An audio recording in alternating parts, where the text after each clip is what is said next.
ঈদ শেষেও কাটছে না বাজারে অস্থিরতা। মাছ, মাংস কিংবা সবজি পাল্লা দিয়ে বাড়ছে সবজি সবকিছুর দাম। বিশেষ করে মুরগি ও মাংসের উচ্চ মূল্য ভোগান্তি বাড়িয়েছে ক্রেতা সাধারণের।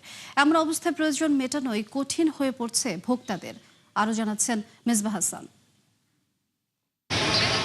কর্মব্যস্ত জীবনে ঈদের আমেজ শেষ হলেও নিত্যপণ্যের বাজারে এক রত্তিও কমেনি দামের উত্তাপ। মাছ, মাংস কিংবা সবজি সবখানেই চলছে অস্বস্তি, যেখানে লাগাম টানা যাচ্ছে না এক চুলো।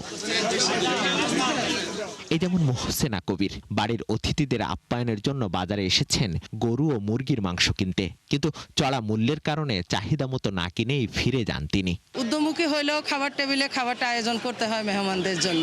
এখন এটা যদি আয়ত্তের বাহিরেও হয়, মেহমানদের জন্য তো আর এটা হিসাব করা যায় না।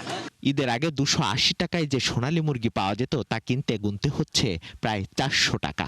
ব্রয়লার বিক্রি হচ্ছে 250 টাকায়। গরুর মাংসে কেজিতে বেড়েছে 50 থেকে 100 টাকা। ফলে বাজারে এসে মোহসেনার মতো সিদ্ধান্ত বদলাতে বাধ্য হচ্ছেন অনেকেই। বাজারে এসে চিন্তা ভাবনা করতে হচ্ছে, দোকান ঘোরা লাগছে, দামাদামি করতে হচ্ছে। সোনালী মুরগি আপনার বিক্রি হইতেছে আপনার 400, 390 এরকম। তাও কাস্টমার নিতেছে না, দাম বেশি। 2-4-10 জন ব্যাপারী মাল আনতে আসে, কিনার লোকজন অনেক বেশি, এই জন্য মালের দাম একটু বেশি আছে। সবজির বাজারেও নেই স্বস্তি। প্রায় দ্বিগুণ দামে বিক্রি হচ্ছে ফুলকপি সহ নানা সবজি। বাদ যায়নি লেবুও। প্রতি হালি হাঁকা হচ্ছে 80 টাকার উপরে। ফুলকপির অন সিজন নাই, সিজন শেষ, একটু ফুলকপির দামটা বাড়বে। আর নতুন সবজি যেগুলো বাড়াচ্ছে, ঝিঙ্গা হয়েছে 160 টাকা কেজি, ভেন্ডি 80 টাকা কেজি, আর উস্তা 80 টাকা, করলা 100 টাকা কেজি।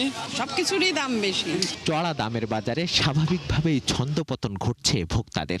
নড়বড়ে হচ্ছে সংসারের হিসাবও। যখন খরচ করতে যাবেন তখন খরচ তো আর বাজেট করে চলা যায় না। বাজারে যেটা যাবেন, যেটা প্রয়োজন এটা নিতে হবে, এটা নেই ওই মূল্যে দোকানদারে যাবেছে। আমরা যারা চাকরি করি সবাই বিপদে আছে। আমাদের জন্য এখানে বাজার করা খুব কষ্টসাধ্য ব্যাপার।